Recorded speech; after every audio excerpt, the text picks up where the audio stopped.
Hey Greg, Hello. you want to just pause the recording?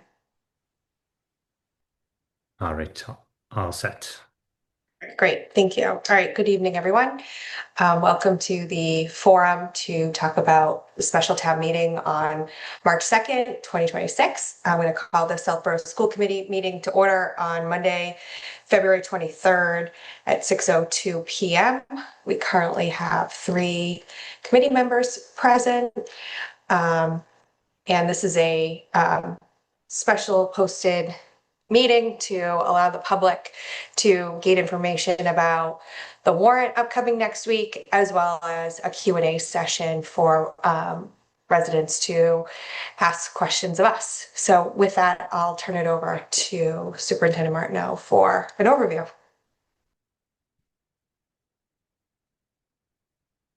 All right. Good evening, and thank you for attending the session tonight. I thought we'd start with introductions. So, Keith, Good evening, Keith Lavoy, Assistant Superintendent of Operations.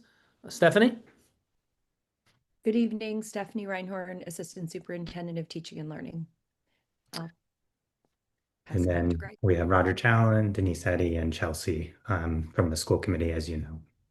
All right. So this evening, we thought we'd give a overview of the special town meeting and the four articles, and then open it up for any questions that people have in the audience. Really, the goal of this session is to make sure that we give clarity to people so that when attending town meeting on March 2nd, um, people are making an informed decision. So with that said, I'll share my screen.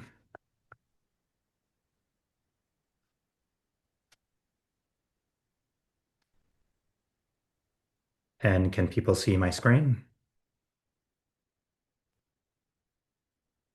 All right. Yes. So again, the special town meeting is scheduled for Monday, March 2nd. It will begin at 6 p.m. at P. Brent Trotter Middle School.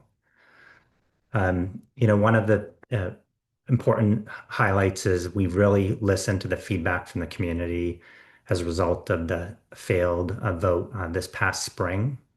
And there were really four themes that emerged from the Southborough Municipal Technology Committee Neary Building Project Survey.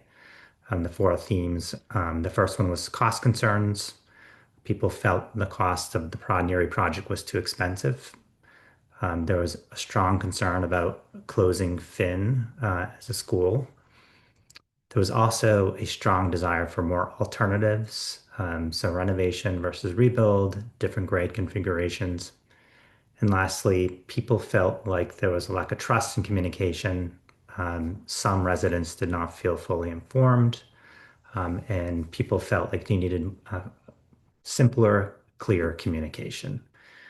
So the school committee and the district took that feedback to heart, and as a result, part of the four articles speak to those pieces of feedback. So on Monday night, there are four articles that will be considered. Um, the first article is the Neary feasibility study, and I will say that articles 1, 2, and 3 are about studying, and Article 4 is the only construction project. So Article 1 is up to $175,000 from free cash, and it's really to study the feasibility and schematic design for renovation and improvement to Neary School. So it includes a comprehensive renovation and modernization, and also will investigate what are targeted minimum code compliance required to extend the building life. For example, the roof, ADA compliance, asbestos, heating and cooling, safety and exterior. And both the Neary feasibility study will provide estimates for both a comprehensive renovation and a targeted minimum code compliance. And again, the result would be of the study, a future town meeting for a vote on a construction project. Um, Article 2 is the Trotter and Finn expansion and feasibility study. This is $500,000 from free cash, and it's really to fund a two-phase study. Um, First, for adding additions at Trottier and an addition at Finn. The Trottier addition would house an additional grade 5, and Finn addition would add a grade 2. This article would result in Neary no longer being used as a school. And it's important to note that the first phase of the study is really a site-based study to see if both sites are capable of housing an addition. If capable, then it will move to a building study with design phase and cost estimates. And again, it's important to note that future town meetings would be a vote on a construction project, and this is just a vote for feasibility study. Article 3, the last study, transfers up to $324,000 from free cash, and this is to fund a feasibility study to renovate and expand Finn School. Finn School would house pre-K through grade 3, and the study, again, if feasible, would bring forward a construction project to the future town meeting. And if that passed, Neary would no longer be used as a school. And again, the study includes design work, site planning, and cost estimates. And the last article, Article 4, is the Neary roof. And I would say this is the most urgent and immediate need. And it's really about a failed Neary roof. It's to borrow an appropriate $6,850,000. This is an exempt, so it requires a majority vote and a ballot vote. And it's to fund the replacement and repair of the Neary roof and including potential ADA accessibility upgrades if ADA codes are tripped. And again, Article 4 would study critical building infrastructure needs. And then lastly, it requires a ballot vote on May 12th. Greg, just one correction on that. Sure. At town meeting, that would be a 2/3 2/3, vote sorry. Thank you. at town meeting, and then a majority vote on the ballot. Thank you for the correction. All right, a little bit more about Article 1. This is the school committee's preferred option. The school committee unanimously supported this as its preferred option. And again, I won't go through this in detail, but really the school committee set a goal of coming back to town meeting with 2 to 3 options relating to varying degrees of renovating near. Grade configuration in this particular study would not change in the near future. There's some programs that are hindered by the current spaces at Neary, and we'll talk about those in more detail. So why study the renovation of Neary? So it was constructed in 1968 and opened in 1970, and it's reached a critical point in its life cycle.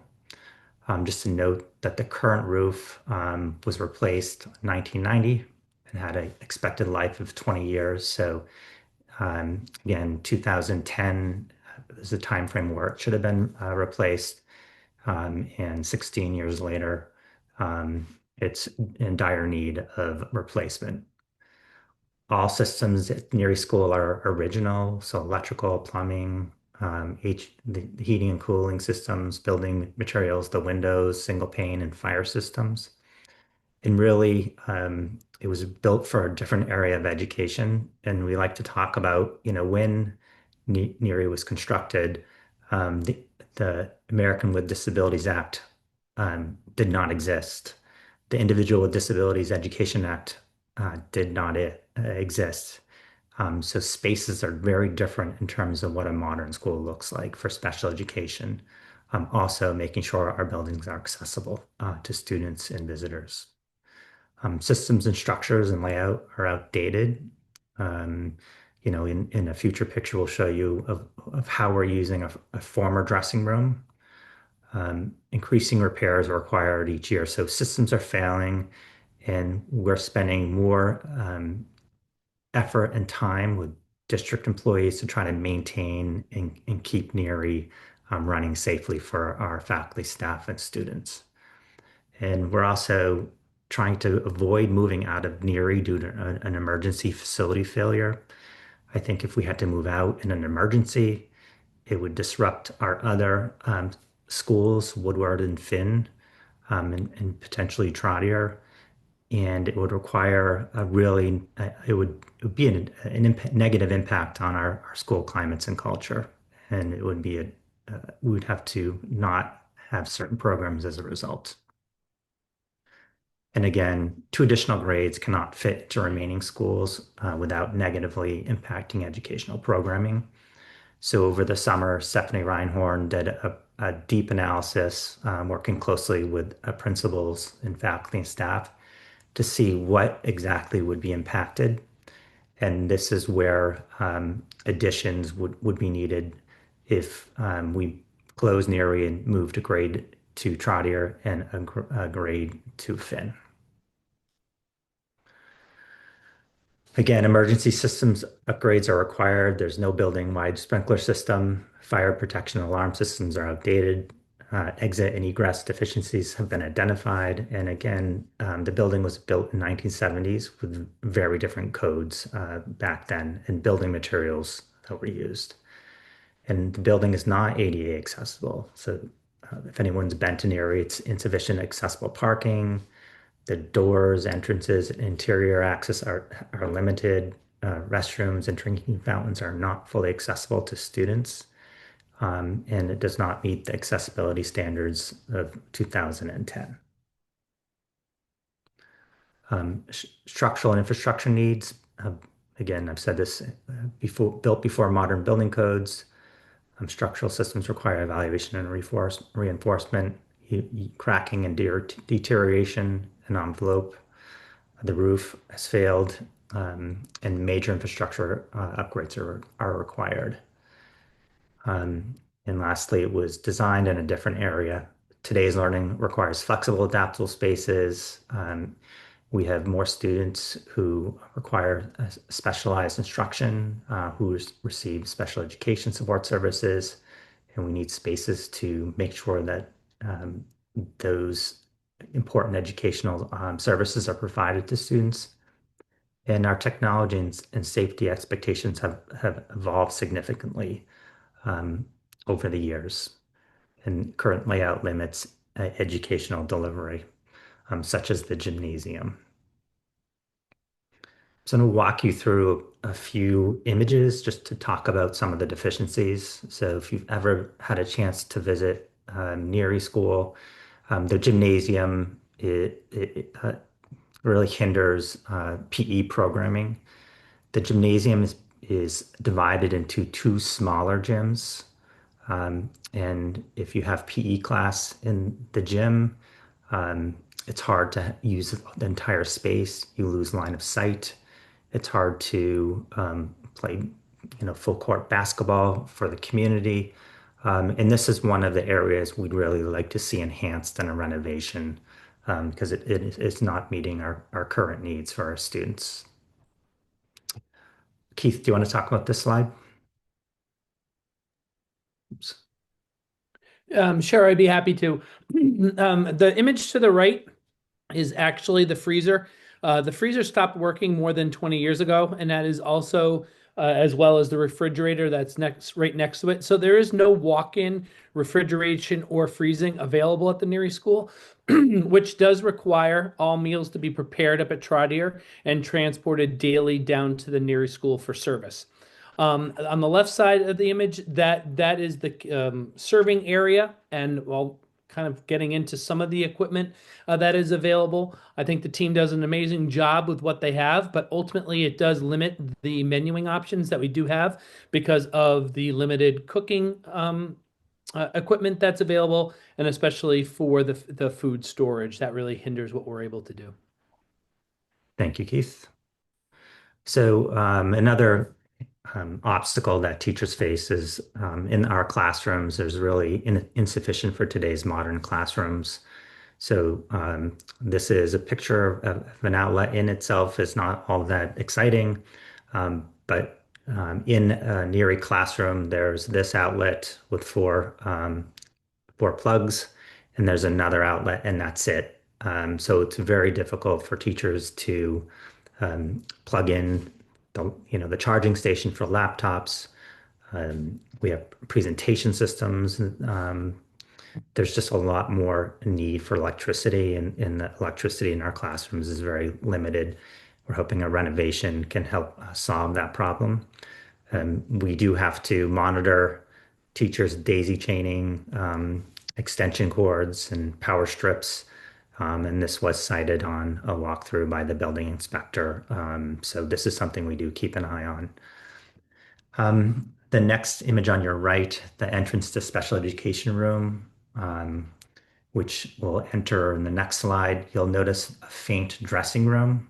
So this, when there was built in 1970, it included dressing rooms and spaces for showering for students for PE.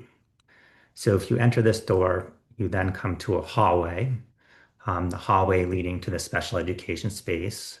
So you'll notice that the door is not accessible, it does not meet ADA requirements. And then when you walk into the door, this is the former dressing room. It's now an OT-PT space. It's too small for the function. And again, it's not accessible. We have amazing educators who make the best of space they need, but this is an example of a space that exists at Neri being used for a function other than what it was designed for. Another area which is challenging is our music spaces. We have a fabulous music program at Neri and in the district of Southborough. We take great pride in our music program. This is the music classroom, which is just a general classroom. It's about 900 square feet. A typical music space in a modern building is anywhere between 1,100 and 1,200 square feet with adequate storage. And the picture on the right is in the same classroom pictured on the left. This is some of the storage. So there's a lot of equipment, a lot of instruments, and during music class or a music session, you'll see instruments lined down the hallway outside of the classroom with cases as students, practice and rehearse in the music classroom. Continuing focusing on music space, these are the two entrances to our second music space, which is kind of an auditorium type seating. You'll notice the space on the left. Again, it's not ADA compliant, and the entrance on the right is also not ADA compliant. So just entering this music space is not accessible for some of our students and visitors. So as you enter the music space, again, it's kind of stage seating. Again, although it's a nice space, it's really not accessible for our students. The ceiling tiles are made out of asbestos. So again, building materials from the past. And although we have an amazing music program, hopefully the study of Neri School will design spaces for music that really support the space and high quality music program that exists. The space on your right is the art room. And again, we have a fabulous art teacher and art program. It's a typical classroom, so it's about 900 square feet. A modern art room is about 1,100 square feet for storage, displaying art. And this is just a section of the art room, and you can see there's no storage. There's a lack of space. And although we have a fabulous art program, the space does not align to the quality of program that exists. A couple of general spaces. So this is an example of a student bathroom that is not ADA compliant. So the width of the door, and when you enter the bathroom, the stalls and the fixtures are not accessible. So it is a barrier for some of our students. And then the picture on the right is, again, we require more office spaces for school psychologists, behavioral specialists, occupational therapists, speech and language. So we use spaces that weren't designed as offices. So this is a former closet that's been converted to an office. And you can see it's less than ideal for an office space. The picture on your left is a hallway leading to modulars installed in 2001. So if you walk your way through the double doors, the modulars, which were supposed to be temporary, are still there. They're separate from all the rest of the academic spaces, and they're dated, and you can tell that they were supposed to be temporary. Again, NARI faculty and staff make the best of those spaces, but again, the goal is to not have to use modulars at NARI school. The classroom, the picture on your right is just a typical classroom. So they're a typical size, so they're not undersized, they're a good size. And I think that other than some of the infrastructure like electricity, single pane glasses, lack of heating and cooling of classroom space, the classroom spaces are actually are a good size. The only caveat is that there is space for students to place their coats and their backpacks that cuts through a portion of the classroom, so it makes the classroom space smaller. So in a potential feasibility study, hopefully an architect will look and design storage space that doesn't take academic space away from students. Moving on to some of the infrastructure. So this is the exterior of the building. This is along the gym roof. This is stucco that's just aged and cracked over time. And in some spots, the stucco has failed and has broken loose, as you can see in this picture. And the roof is, again, has failed. In this image, you'll see that the insulation underneath the roof is being displaced. About 1/3 of the roof is detached. And if you look at the edge of this image, you'll see that it's peeling away from being attached to the side of the building. Keith, do you want to talk about the heating system? Sure, Greg. So over the years, there have been certain units that have been replaced, but none of them have been replaced for more than 25 years. This is what we typically see in a classroom. Each individual classroom has its own univent, and the building management system that supports it is very outdated and archaic, so it is very difficult to modulate the heating throughout the building. This is something that we would definitely look at as a fundamental improvement to make with a NERI renovation.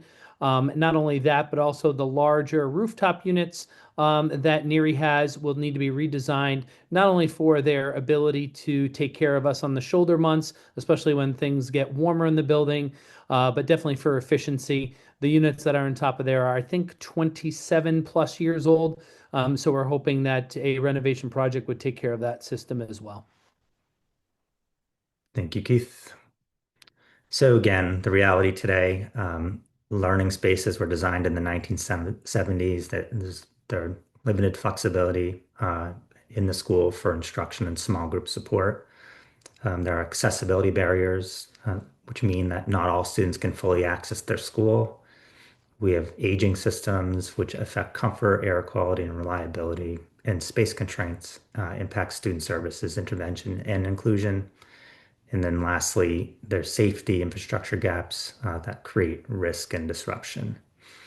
And really the vision for the future is a safe, fully accessible learning environment for every child, classrooms designed for students, how students learn today, collaboration, support, and engagement, reliable building systems, consistent learning, fewer disruptions, dedicated spaces for reading and math support, counseling, and students' services, so students can receive help when they need it close to their classrooms. And then lastly, updated safety and security and life safety protections.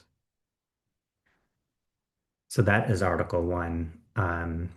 Chelsea, should I stop and answer questions, or should we move through the next 3 articles and then have questions? Let's stop and see if anybody has any questions specifically related to all the information you just gave out. So if you have any questions, feel free to raise your hand, or you can enter it into the Q&A chat and we can read it out loud.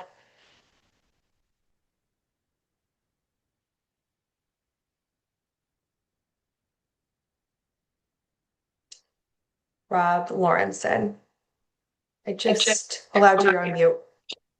Hi, thanks. Rob Lawrenson, 132 Marlborough Road.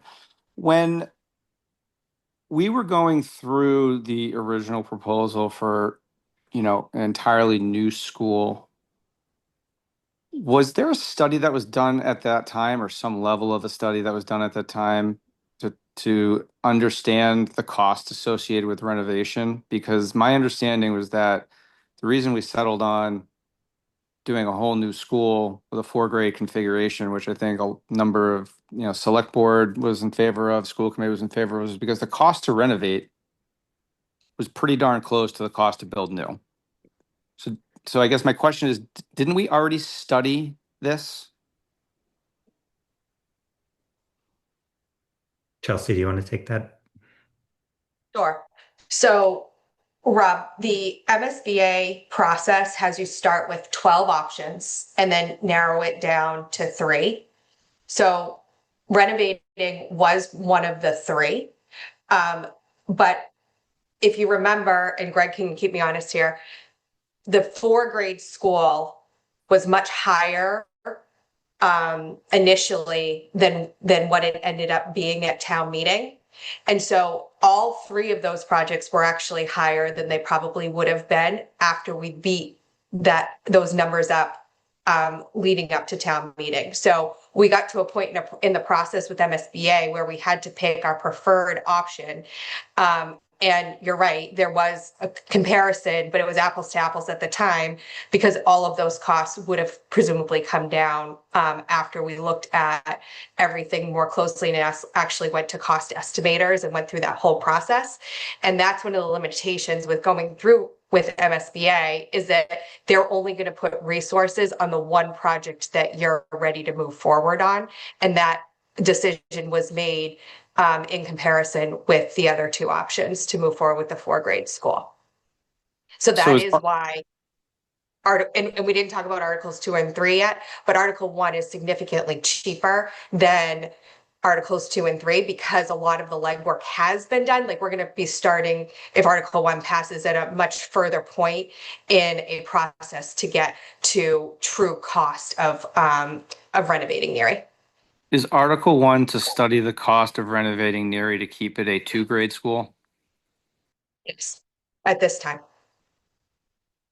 Okay. Now, don't forget, central office is currently at Neary too. So it houses central office plus 2 grades today. And I think you went over this in the beginning. What is supported by the school committee between Article 1, 2, and 3? Is there 1 and 4. Article 1 and Article 4? Yes. Okay. And the reason for that, and we'll get into Articles 2 and 3, but this Article 1 supports the educational vision for the educational portion of our programming. I'm not a building person. I'm not an inspector. I'm not an architect. You've got significant structural deficiencies, component failures, and you're dealing with a building that was built 50 years ago. And anytime you open anything up, you got to bring everything up to code. So I struggle with how we renovate a structure that was built in a time with a vastly different educational sort of, I guess I'll say, agenda to bring it to what we want to accomplish as a school system and what education we want to deliver to our students. I struggle with that. So I think I need you guys to speak to how you accomplish that with this infrastructure. So school committee posted a public meeting in the fall where we actually toured Peaslee School in Northborough as well as Lincoln Street School in Northborough. So Peaslee was built in the 1960s. That is currently going through the MSBA process. It is extremely old. There's no gym really there. I mean, it's similar. It's kind of similar to the issues that we have with Neary. There was no library. There were a lot of deficiencies, like what we're talking about today. And Lincoln Street was a carbon copy of Peasley and went through the MSBA process in 2015. And you can tell that the footprint is very similar. They did an ad reno, so they added in a gymnasium on the back of the building as well as music rooms, and it is it accomplishes the educational vision for the Northborough students. And I was very impressed, and I'll let the other members chime in here too. I felt a lot better after doing those tours about moving forward with the proposal in Article 1 here, just given that we've been through this 10 years ago in the district.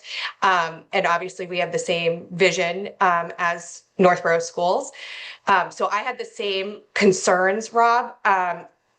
Again, anytime that you open up buildings, there's risk there. I mean, this is a compromise to what we thought was the right project in the spring. And I think this is the next best option, as my fellow school committee members and I have discussed over the last several months. So, I think if the community is looking for kind of a comparison, we can certainly post another meeting and open up Lincoln Street and Peasley so that Southborough residents can have the opportunity to look at those comparisons again. But Greg, I don't know if you want to add to kind of the enhanced educational programming at Lincoln Street compared to Peasley. Yeah, so I think it's a great question, Rob, and there are examples of schools that have been renovated across the Commonwealth to really meet today's educational programming needs. At the Lincoln Street, for example, they were able to create an art room, again, that is designed specifically for art. They were able to create music spaces designed for, again, music education. The cafeteria, they were able to change the cafeteria to a cafetorium. So there's a stage. It's a gathering place for the school community. They were also able to enhance the security, the egresses, address ADA accessibility, restrooms. It's a very efficient. It actually won an award for one of the energy efficiency. And one of the ways they solved the gymnasium challenge was they added on a new gymnasium that actually was cheaper than trying to retrofit the existing gymnasium. And the existing gymnasium became the library. Classroom spaces, they were able to, again, they were of a good size, so they were able to enhance the storage spaces for teachers, modern lighting, modern electricity, and also if you speak to teachers at Lincoln Street, you'll also talk about how comfortable the spaces are in terms of air temperature. So it's conditioned air. So on the shoulder months, when we launch to the school year and end to the school year, the spaces are appropriately conditioned and conducive to learning. They're not, they're not overly hot like other schools. And again, the heating system works very well. And again, it meets modern technology needs as well. So it can be done. I think that it can be done. I think and be cost sensitive to how it's done. But there are many examples of districts who've done this, and Northborough is just one of many.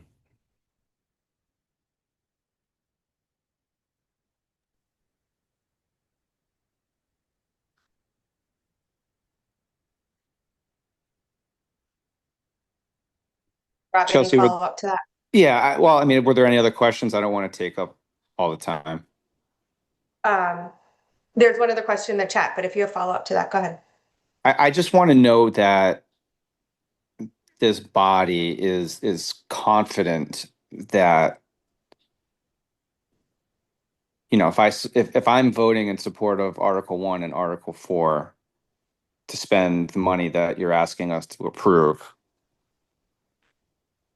that you can get the product at the end of the day that delivers the educational learning that you want to achieve. I mean, I feel like we're sacrificing at this point because of what didn't get voted, and we're dealing with the cards that have been dealt. I understand that. Yeah. But and so you're moving forward in a manner that you feel that the town will support. I think it's debatable whether or not the representation at the meeting was actually the town, but that's another discussion. But at this point, you know, we need to move forward with something. So Yeah.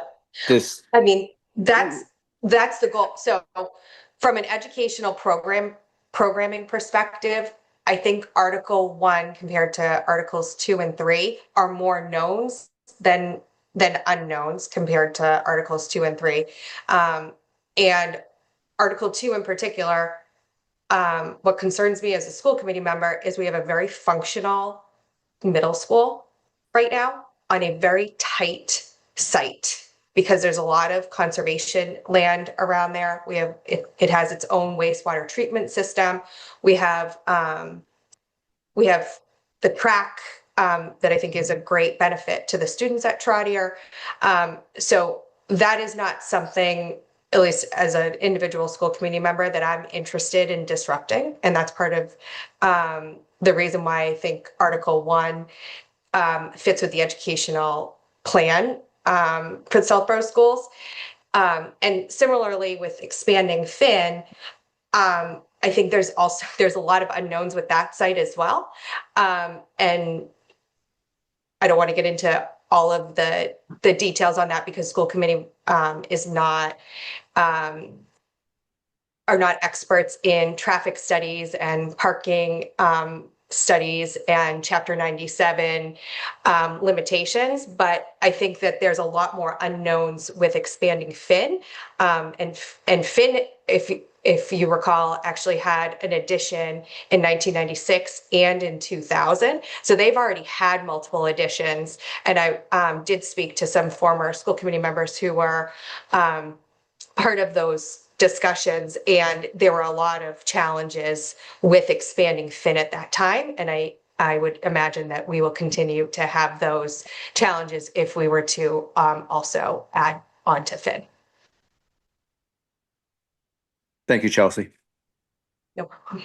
The last thing I would share on this topic is really that the Neary Building Committee, when it was thinking about its preferred design, there was a point where the committee was split. There was members who thought the renovation was the path to go, and there was members on the committee who thought the new four-grade option was the right path.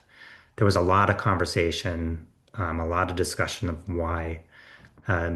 So obviously the preferred solution was the four-grade option. And again, it was the cost benefit of, the expense. It was more expensive, but it solved two problems because it was actually taking a school offline, and which would no longer be required by the school for capital improvements. So at that time, it was a split decision. I think that after doing some analysis of cost, the Neary Building Committee decided to go with the four-grade option, but the renovation was a viable option throughout this process.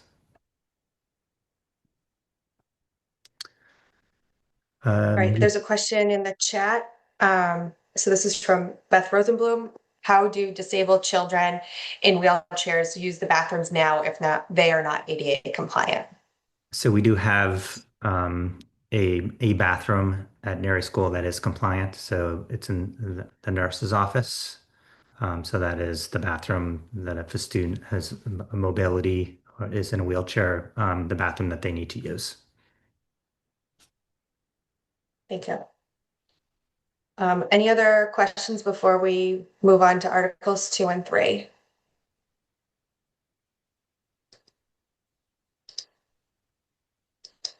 Okay, so I'm going to share my screen, Chelsea, again. Yes, thank you. All right, so Article 2, again, is another option. And it's a feasibility study, which includes schematic design.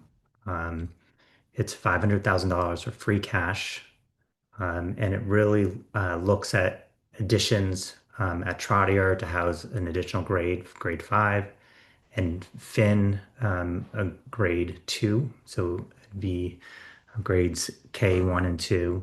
Um, and again, this vote does not approve additions, it just um, funds a study, um, enables informed future decisions, um, requires a majority vote to pass.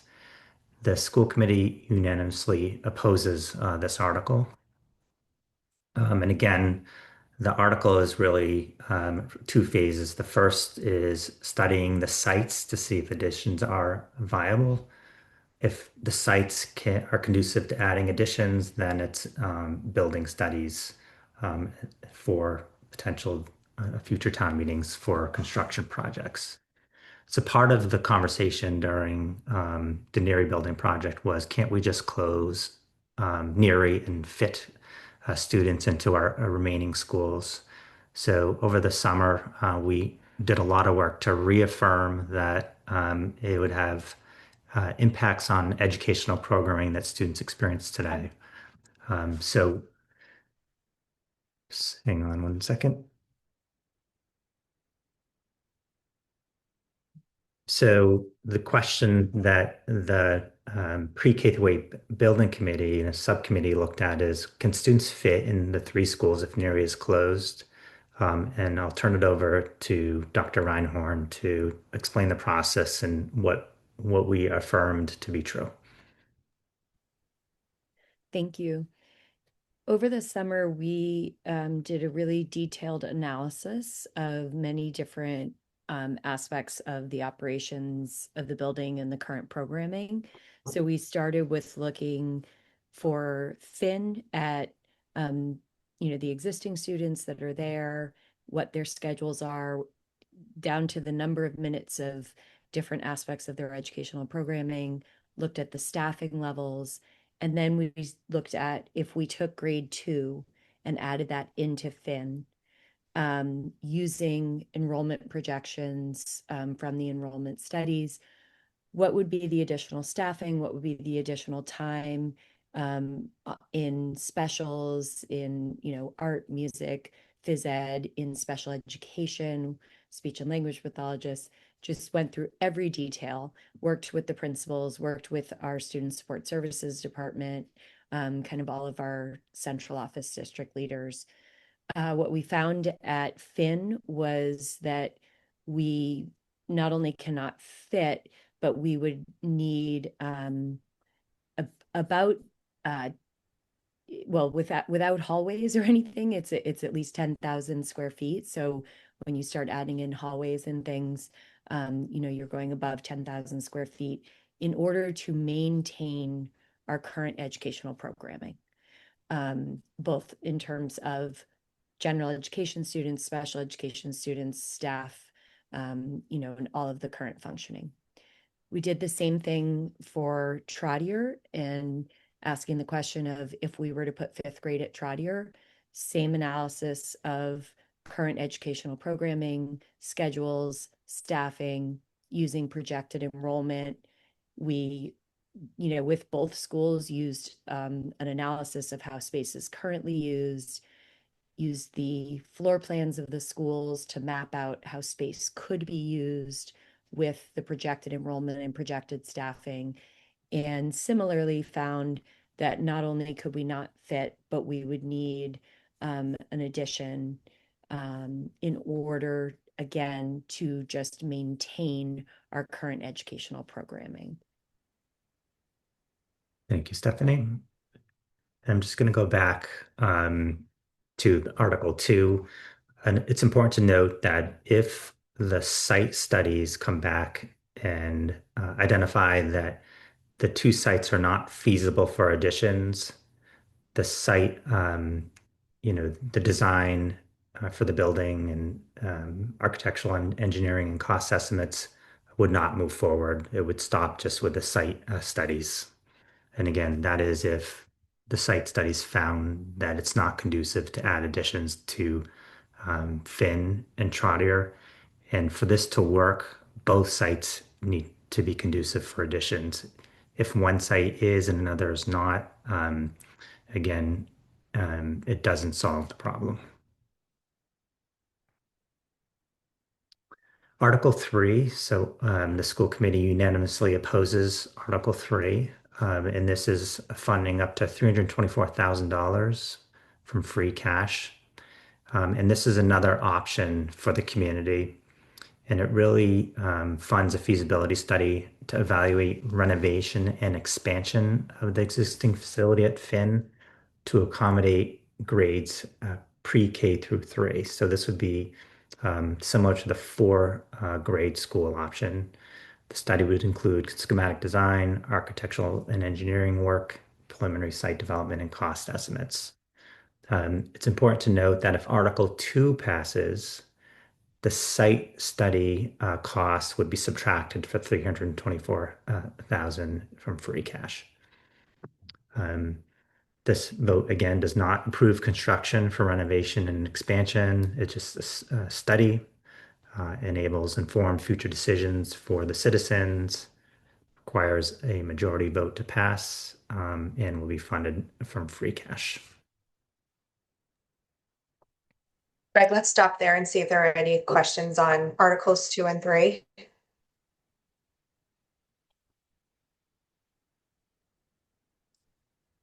All right, Rob, well, in the chat, will the study to renovate Neary include a study to expand the school down the road should we decide to move toward a 4-grade option? I see our remaining building needing further CapEx and it may make sense to revisit consolidation again.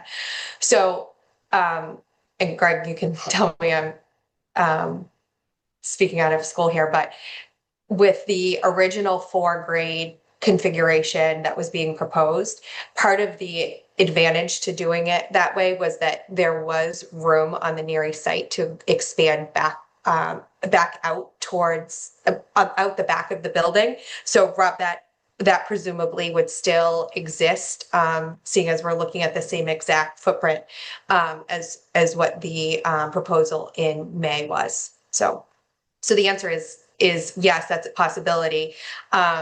And I'll just add that we're not currently trying to solve for an enrollment issue. We don't have an enrollment issue.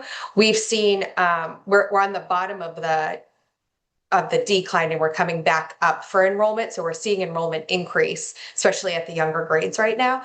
And we'll continue to see an upswing through 2035.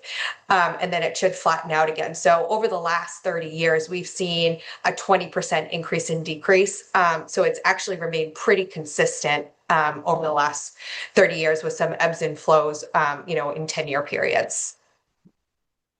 And Rob, if you have another question, I'll let you speak again. Yeah, no, I do. Chelsea, just as a follow-up to that one, because that was actually related to one, so I'll do that one first. That's fine.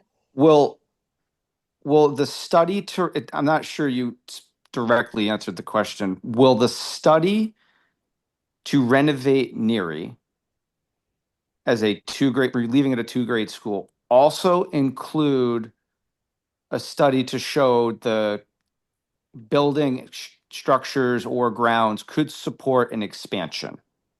So when we do the procurement documentation, exactly what we want studied, that will be included, Rob. Okay. We will ask, again, in all of these options, what are the expansion options if, again, there's an enrollment increase that is unpredicted and we have to add to, again, Neary. So those will be included. Okay. So in effect, we're doing a little bit of forward work in the event that we need to do something again down the road. Okay. Correct. So as it relates to the current topics 2 and 3, if Article 1, Article 2, and Article 3 all pass, do we have to do all three of those, or are these just authorizations to decide that we're going to do one and then maybe we'll do 2 and 3, or we're going to do 1 and 2 and maybe not 3? Like if they all pass, do we have to do them? So there's different phases, especially for Articles 2 and 3. So I school committee hasn't talked about this specifically, and I'm not sure that select board has talked about this specifically, but the goal of this special town meeting was to provide citizens options of what they wanted studied. So my opinion is that if town meeting votes to authorize free cash to be used for Articles 1, 2, and 3, that we would move forward with putting a bid out to hire the appropriate experts to go through that process. Now, in the bid docs, though, we would include phase 1 for Articles 2 and 3 to just look at the site work. And if a project it is determined that it's not feasible, then we're not going to spend the rest of the money. So the first step is a feasibility study. The second step is actually design. Okay. But if the citizens approve all 3 articles, all 3 will be studied. Right. So again, if 2 is the only article that passes, just Article 2 would be studied. So it sounds like we would be required to study them if they pass. Correct. Okay. Yeah. I mean, I think if the citizens vote for us to do that, then we need to proceed with doing it. And that then we would come back to a future town meeting with all of the options that were feasible with schematic design for town meeting to vote on one preferred project. That's it for now. Thank you. Okay, you're welcome. Roger, did you have something to add? When I put my hand up, I was just going to confirm what both you and Greg had answered, in that if they pass, there is no option not to study them. The town says we want to study them, so we will have to study them. Hopefully do it effectively. We have a couple more questions, Chelsea. Okay, thank you. All right, so from Liz Kesselman, approximately how long does a feasibility study take? So it depends. Again, for Article 1, we have a lot of data from the work that was done through the study for the Neary Building project. So we would have a head start. So we would say 5 months, 5 to 6 months to complete the documentation. I think the goal is to try to get all of the information to a point where it can be brought to a town meeting for a decision next year. And whether that's in the fall or the spring of 26, 27, that's to be determined. The feasibility studies at Trotter and at Finn for additions, probably in the same time space, about 5 to 6 months, because they're smaller additions and we have some knowledge of the current buildings. And again, as Chelsea mentions, it's 2-part. If phase 1 doesn't come back positive that it can support additions at each of the schools, then we would stop there. The feasibility study that would take the longest is really the renovation and addition to house 4 grades at Finn School. Finn was not part of the submission to the MSBA to study, so we'd be starting at point 0. So I would say that could take anywhere between 8 to 10 to 12 months to study. Great. Next is from Stephanie Iodice. If Finn was expanded to pre-K to 3rd, I'm assuming 4th and 5th would be moved to Woodward. Would the study include potential renovation slash updates that would be needed at Woodward to accommodate the music program and any other different 4th and 5th programming? So You I, want to take I that one? can take that one. So, we have evaluated Woodward um, as a space for fourth and fifth grade in the programs. If it's just fourth and fifth grade, there are spaces to continue the current academic programs, such as music, art. The space is designed at Woodward, for example, the art room and the music spaces are modern spaces. They were designed in an era that really meets the needs today. So we think that Woodward would be an excellent school for grades 4 and 5 without any significant renovations or modifications. Great. So from Sydney Lindstrom, was the hard cutoff for registering to vote at this town meeting February 20th? Do people need to be registered voters or vote on this issue like in a federal election? Or are any 18 plus residents, Southborough residents eligible to vote? So I would direct that question to the town clerk. Um, I'm not the appropriate person to ask that. I can certainly follow up with him and let you know, Sydney. But I would say if any residents asking, that they should call the clerk's office. All right, next one. From Magali Cheng, how long would schematic design take? So that would be included with the feasibility study. So the all encompassing, the NERI one would take about 5 to 6 months, and then the other two would take up to a year. From Jesse Hamill, is the renovation of NERI in Article 1 and 2 grades plus central office, or will central office be moved somewhere else? So when we were working with MSBA, central office had to move out. Again, as part of an MSBA project, you cannot not design space for office space for central office or administration. Um, we have plans if we do need to move out, but really that's probably a conversation with a town around, is there an advantage to housing central office in a school building in Southborough?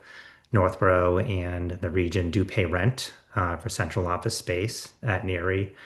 So it's a conversation and a discussion that would happen at the town level with the school committee and the select board. All right, and then the last question is related to Article 4, so I'll take that after we go over Article 4. All right, let's share my screen.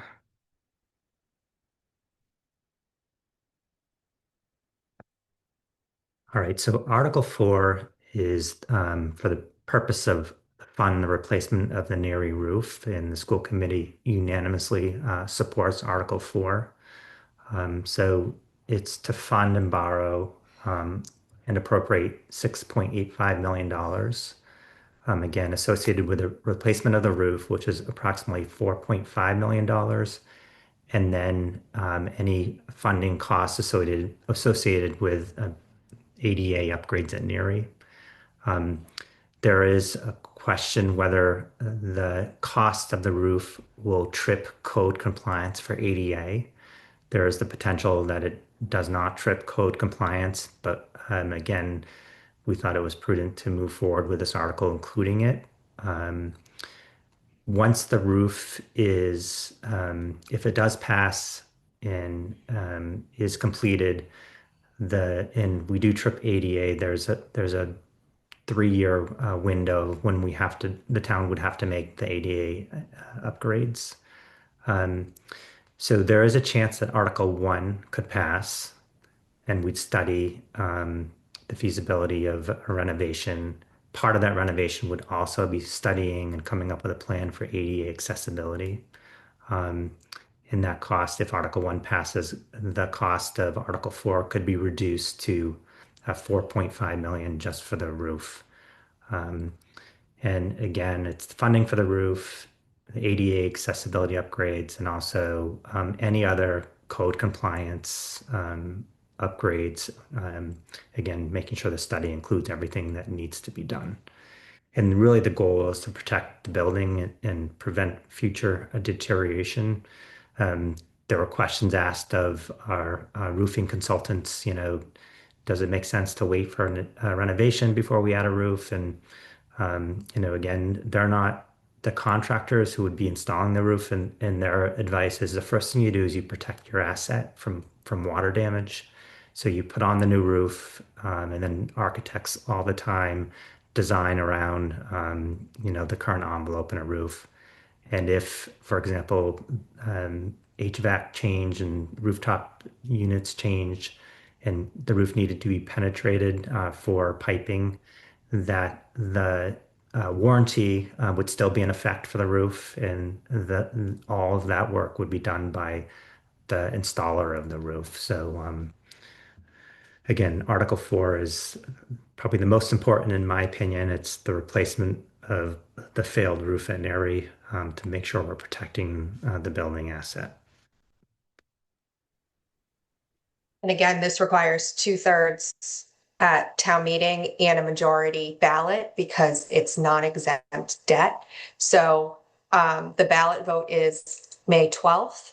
And then if it does pass at both town meeting and the ballot, then the town treasurer will go through the process to get the bonds ready with the intent that the project would be able to begin on July 1st.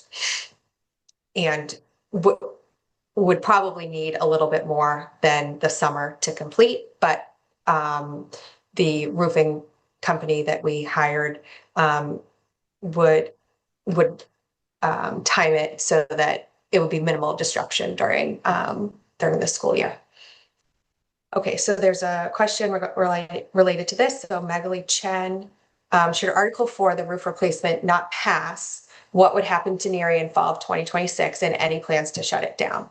So if the roof replacement does not pass on March 2nd, then the school committee would put an article on the April 11th annual town meeting to try again to get it to pass.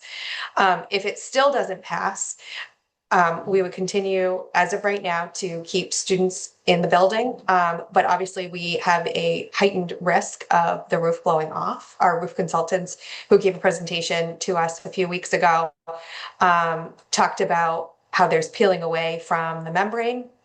And it really needs to be remedied. They've given us some short-term solutions with sandbags and rubber tires to go on top of the roof. The snow on top of the roof is actually helping to keep it from blowing off right now. But obviously that's not going to help us through the end of the year and over the summer.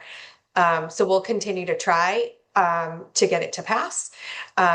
And if the roof were to blow off and we could not have occupants in the building, then we would have to cram, and I really mean cram, students into our other buildings, which would impact class sizes and programming for all areas of our students' day, and it would negatively impact the student experience that we've really built upon over the last 20 years. So it would not be an ideal situation, and we would go into crisis mode as we would for any building that came offline due to any issue that prevented them from being in the building.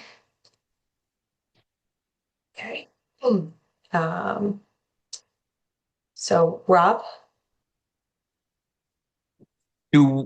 Couple questions. One, how many quotes did we get on the roof? And then two, does the 4.5 million include a contingency reserve in the event that things are significantly worse underneath than we thought? And if not, what happens if when they start the repair, things get found and it ends up costing more than the 4.5? Do we need to then come back to town meeting to appropriate more money? So we went out to bid.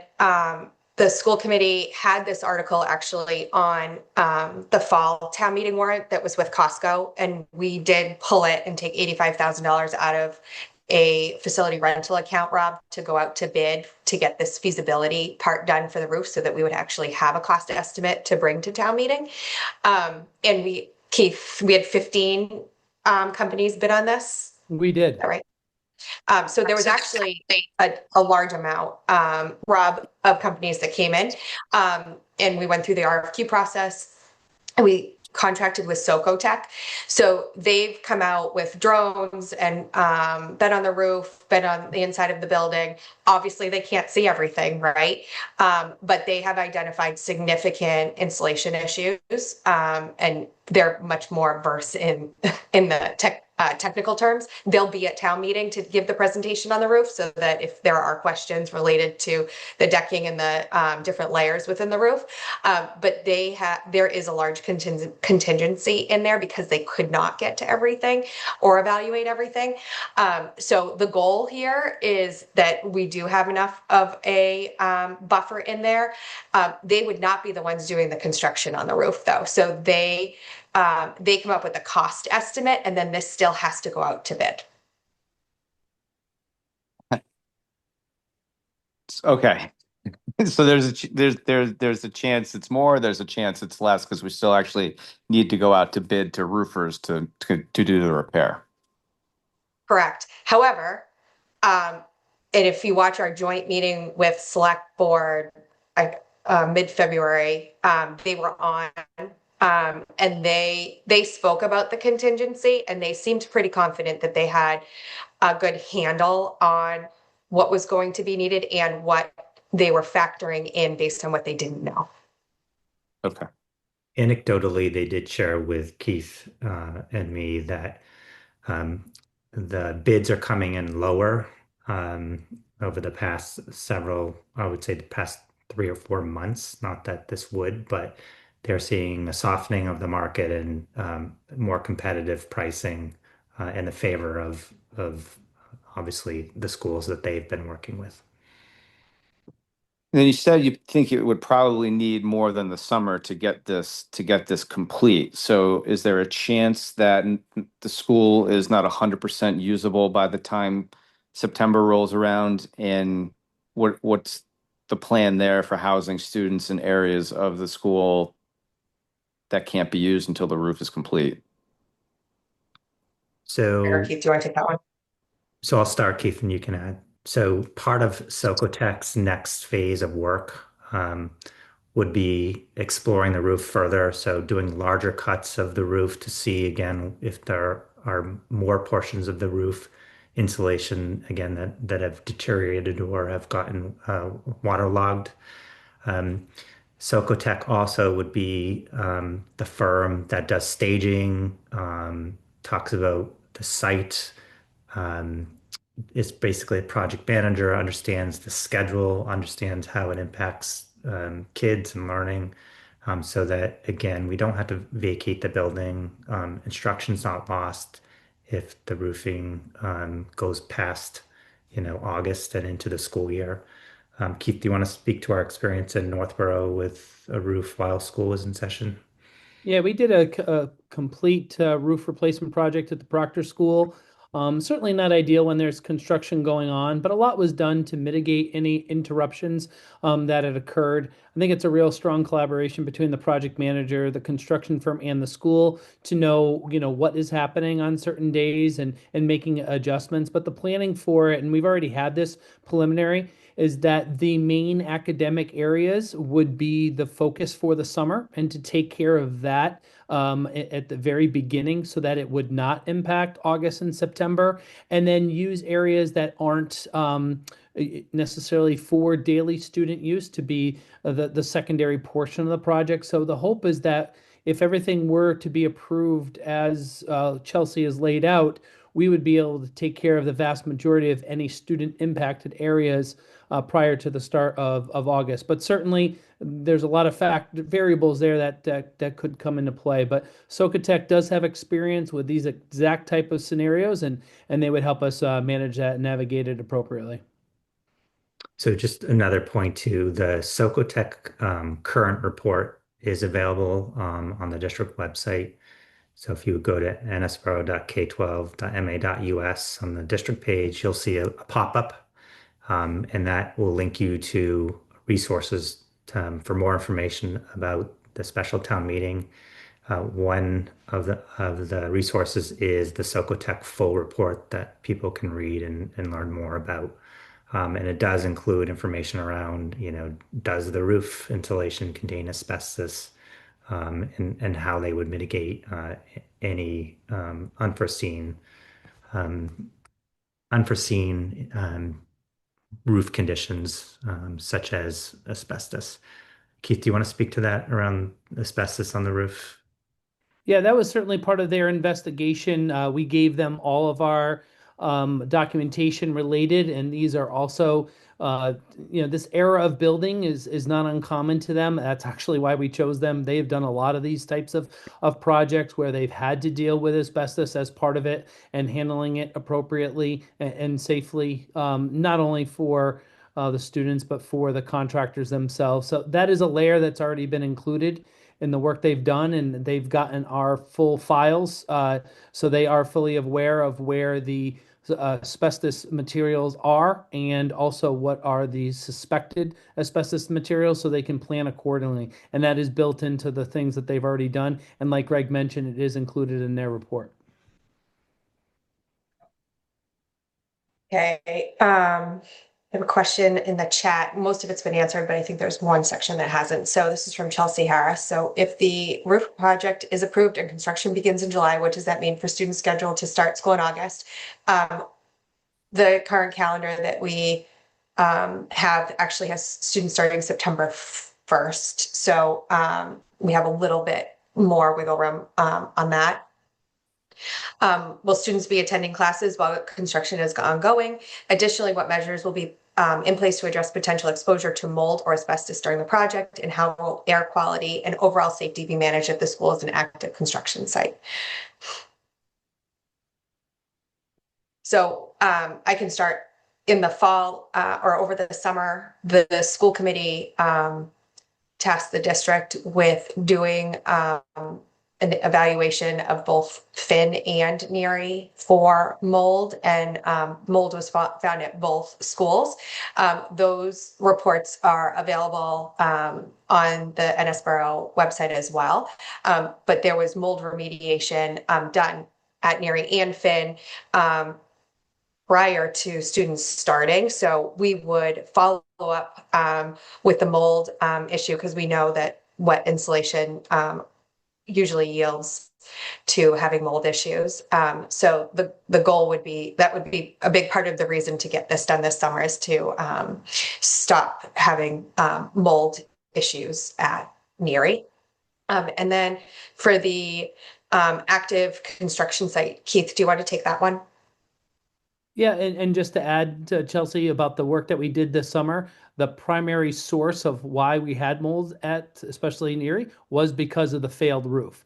So the hope is that we are really taking care of two problems when that project is complete. When it goes to students that are in the buildings when this type of construction is happening, the things that would be taking place over the summer are going to be the larger, more disruptive types of activities like the stripping of the roof. When we are back in section, it's going to be more of the, if you think of like fine carpentry, so say not with carpentry, but more with metals and ceilings and adding seams and doing things like that. That's not going to be as disruptive from what we learned at the Proctor School. So we tried to use weekends at the Proctor School to do that heavier load, which then allowed the disruption to be reduced. I can also speak that those two buildings are also different. There's a different roofing system above the classrooms in both those buildings, which would also lead to this being a less disruptive project. So all preliminary signs say that we would be able to be in function. And like I mentioned earlier, really focusing on the classroom areas first, and then the non-classroom areas would be part of the secondary work that would be done when we were in session.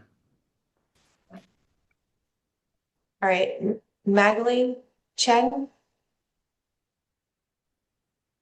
Hi, hello. Hi.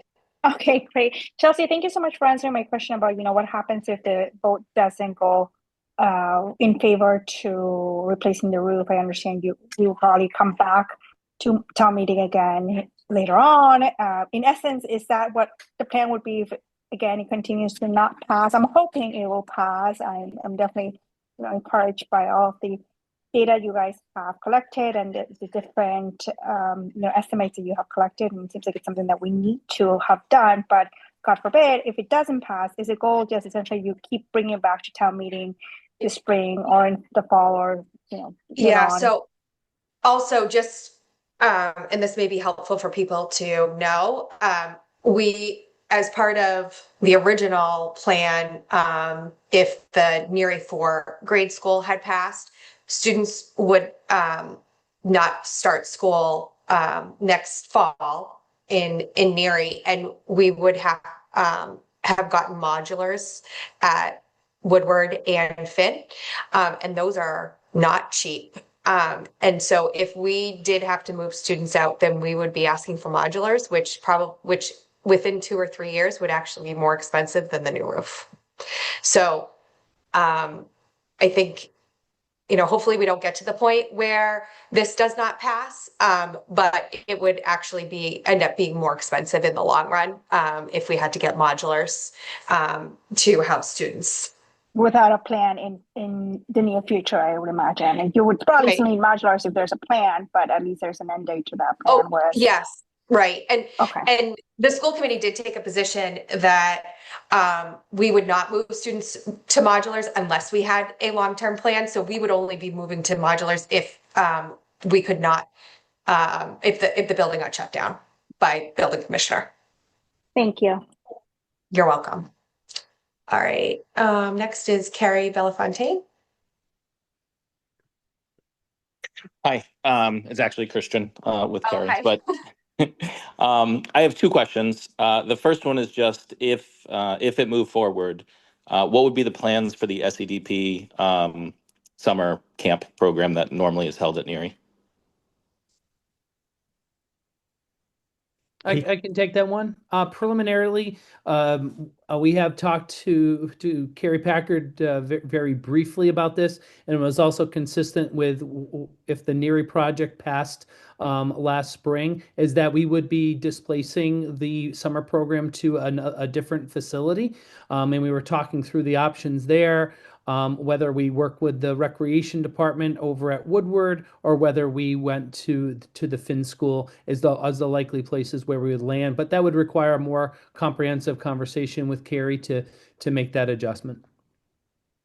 Do you feel confident though that it wouldn't be shut down? You'd find a new location. Correct. We would find another location in the summer program would run, but it would just be in a different location. Okay, thank you.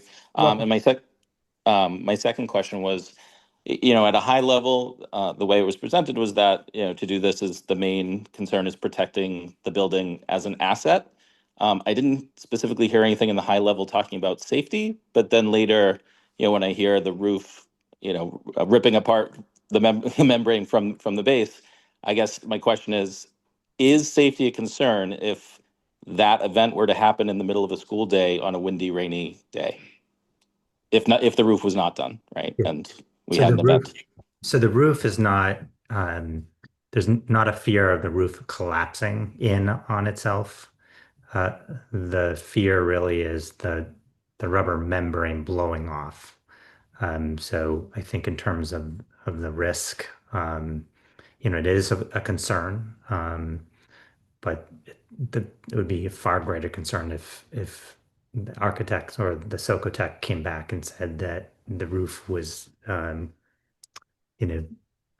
structurally sound, but it is. But safety, there are some safety concerns, but I think that's why we're moving a new roof forward. And again, with the additional sandbags and securing the roof with Socotec's recommendations, the likelihood of it blowing off will be minimized as a result of putting sandbags.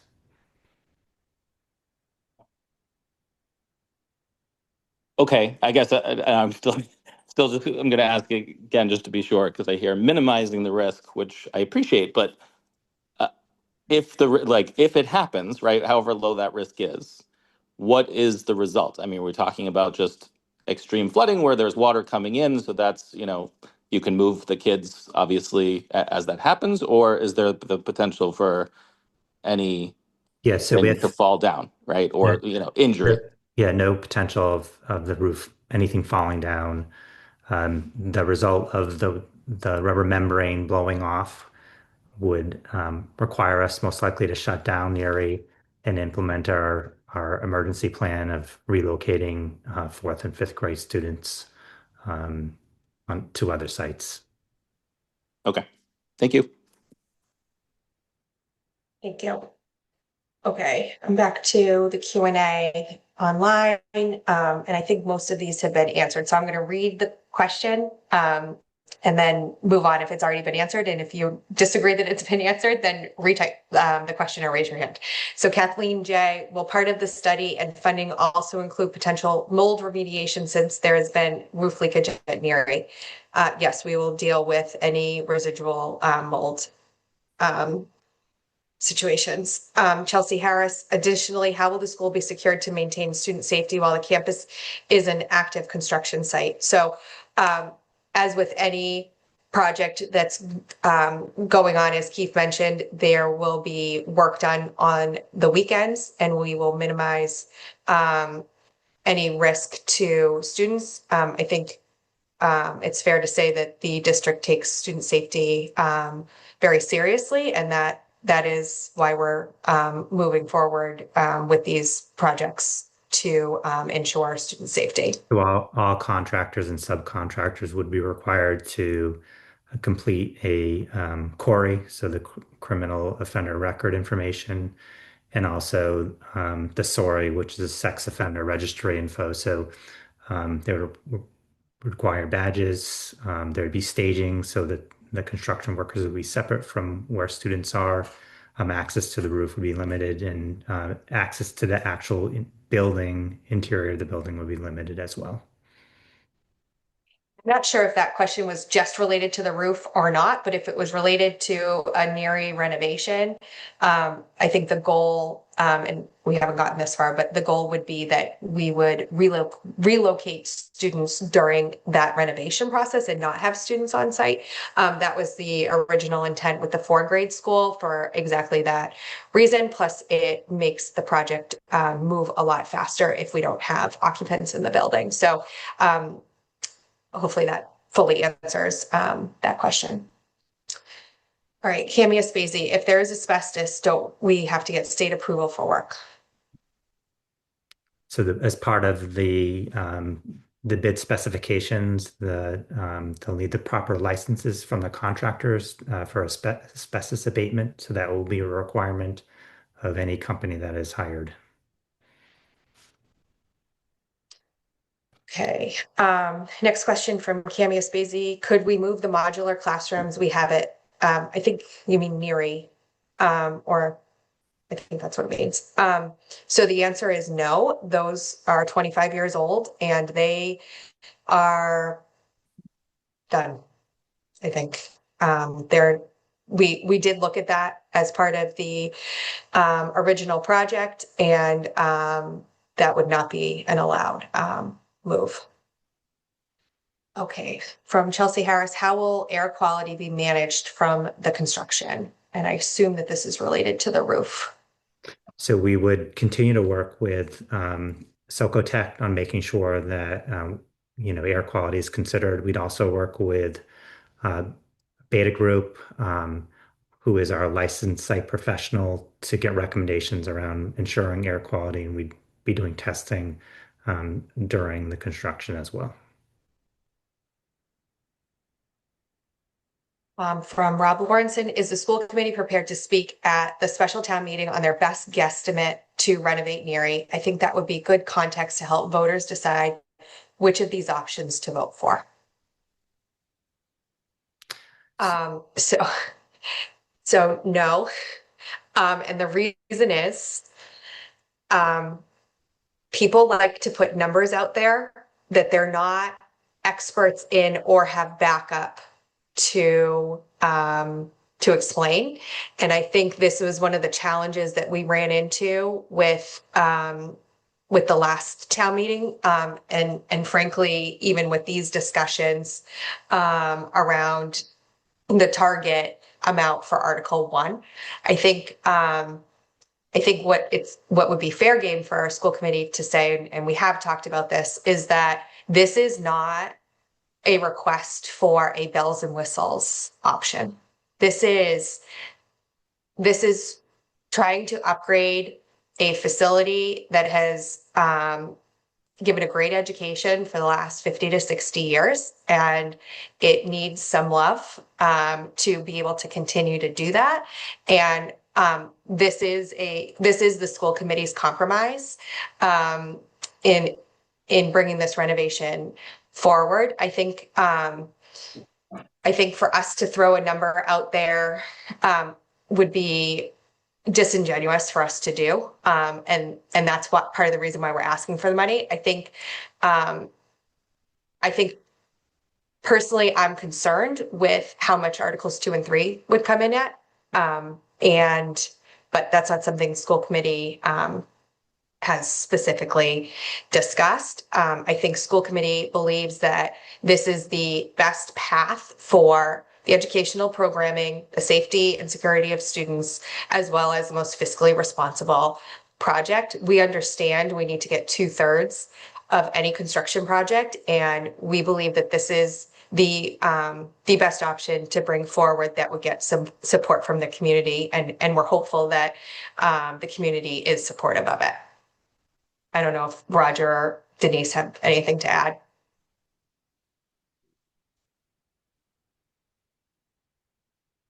Go ahead, Roger. Oh, we really aren't estimators, right? In other words, so we really couldn't know what the answer to that is. That's just the reason for the feasibility study, correct?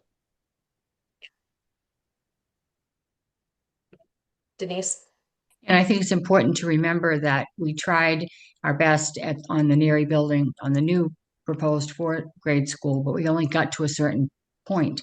And I agree with Chelsea and Roger. We don't want to throw numbers out that aren't accurate or right, because people have a tendency to hold on to them, and then they don't seem to understand that we, as Roger said, we're not estimators. We don't know. We need to rely on professionals.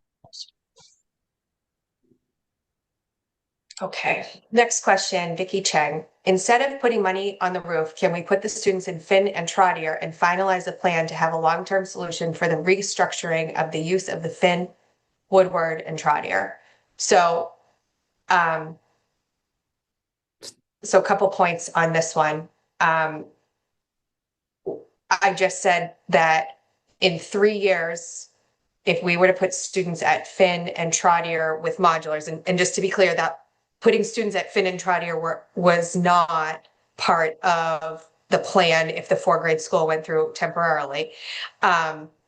It was for Finn and Woodward at modulars, but the cost of the modulars would be more than investing in the roof in 2 to 3 years. So that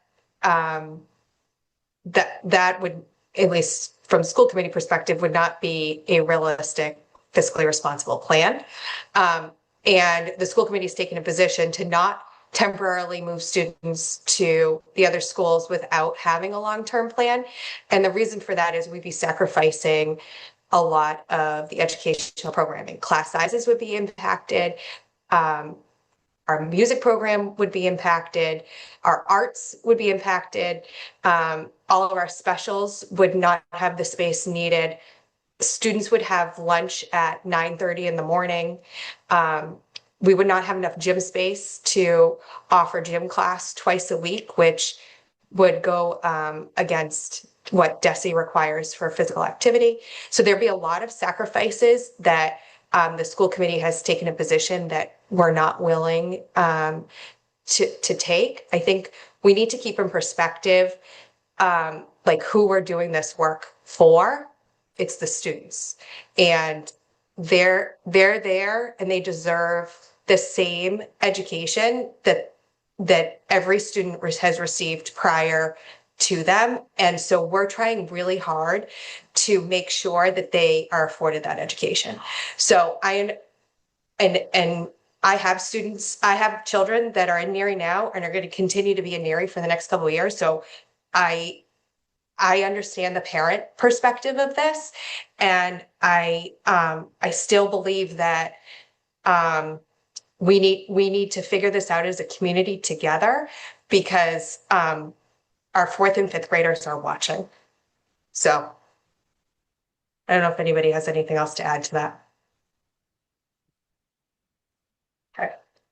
Next, Magali Chen, what is advisory's position on all options? It would be helpful to know if they're supportive of the same options as the school committee. So,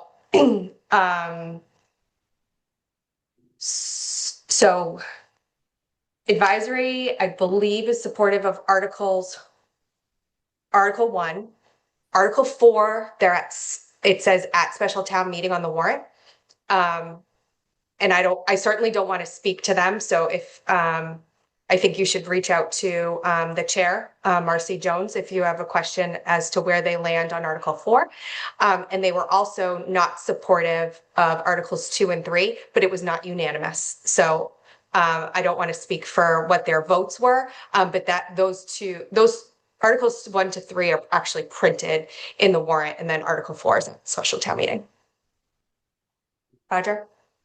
I actually sat in on the advisory committee that they held on Friday night, not as a participant, just as a member of the audience. And just sort of to confirm what Chelsea said, they're going to have a report for town meeting, and they may take a further position in that report than they've taken so far. Okay, great. Thanks, Roger. And that recording should be available too for anybody who wants to listen to that. Okay. So that's all the questions in the Q&A on the chat. Does anybody else have any questions in the audience?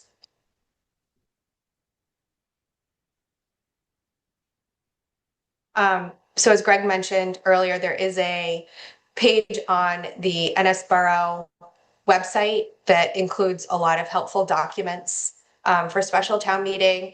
There's the Socotec report. It's pretty lengthy, but there's a lot of great information on there about the current condition of the roof, as well as the ADA requirements. And I'm not sure that this was mentioned, but Socotec actually contracted with a company who did the ADA assessment. So that is a good number on the $2.1 million for the ADA. And okay, I'm going to go back to Rob.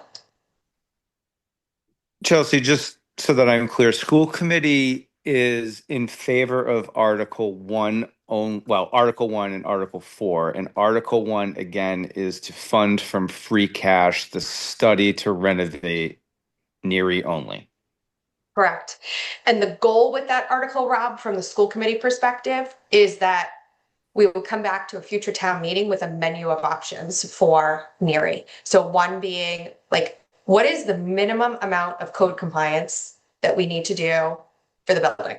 No enhancements. What is that minimum number? And then a full renovation number, and then a full renovation with enhancements. So like almost like bid alts, like if we were to add on a gym to the building, what would that cost? And have the citizens actually vote on those. Understood. And advisory is also in favor of Article 1? Yes. Is the select board in favor of Article 1? Yes. So select board is unanimously in favor of Articles 1 and 4, and they are opposed 1 to 4, where they're not supporting Articles 2 and 3 4 to 1. So one person is in support of Articles 2 and 3, and 4 are against. And then you said advisory did not vote on Article 4 yet? Correct. Thank you. You're welcome.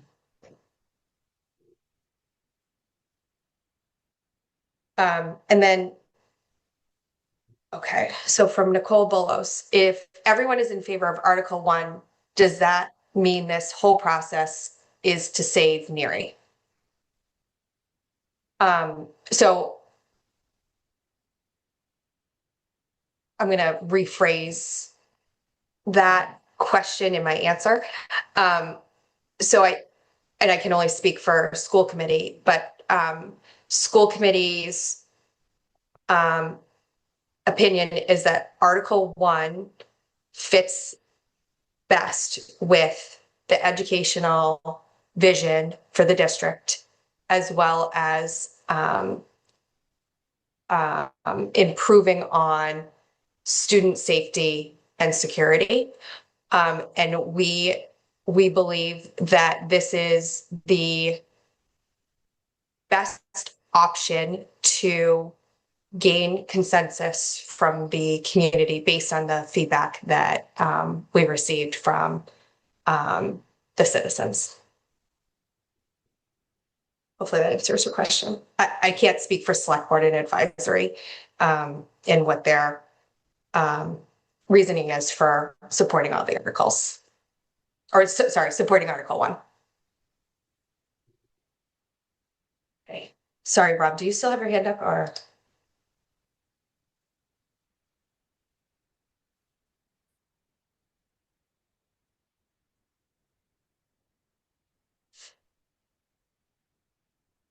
All right. Rob, I'm going to ask you to unmute, but I'm not sure if it was up from before or not. Okay. So if anybody has any questions after this meeting, feel free to email myself, Greg.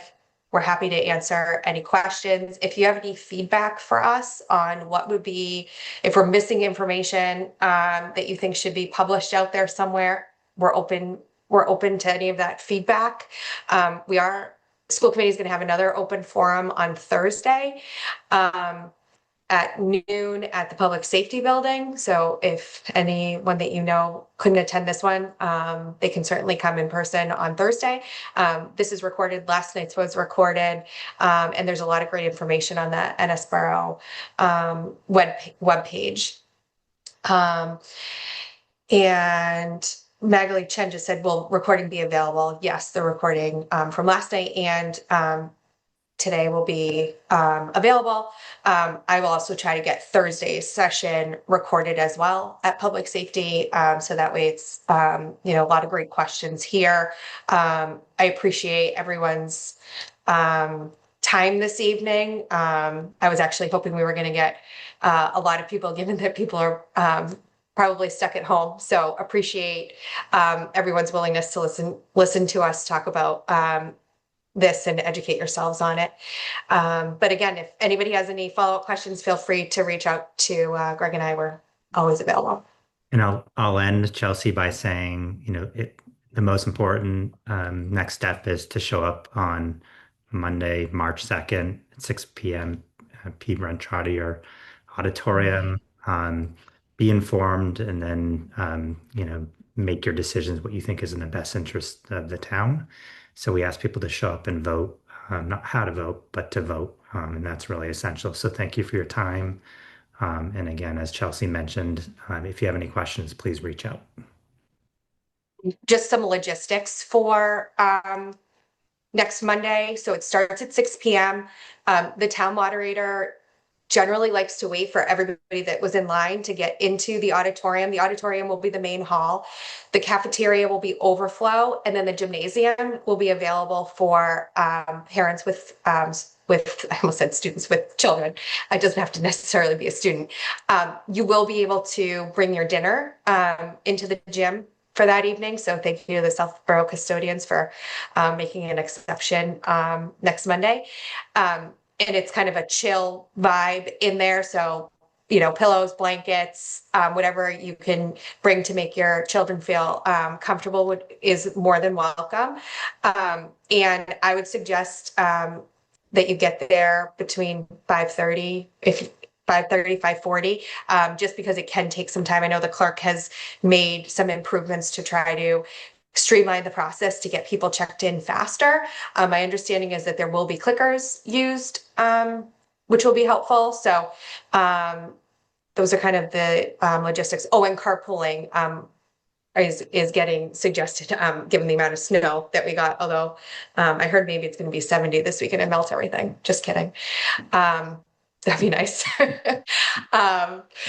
But if you have any questions, the clerk is always available as well to answer anything, but feel free to reach out to us too. All right. Well, thank you all for your time. I'm going to go ahead and adjourn at 7:41. Is there a second? Second. Roll call vote. Roger? Aye. Denise? Aye. And Chelsea's out. Thank you. Enjoy the snow day tomorrow.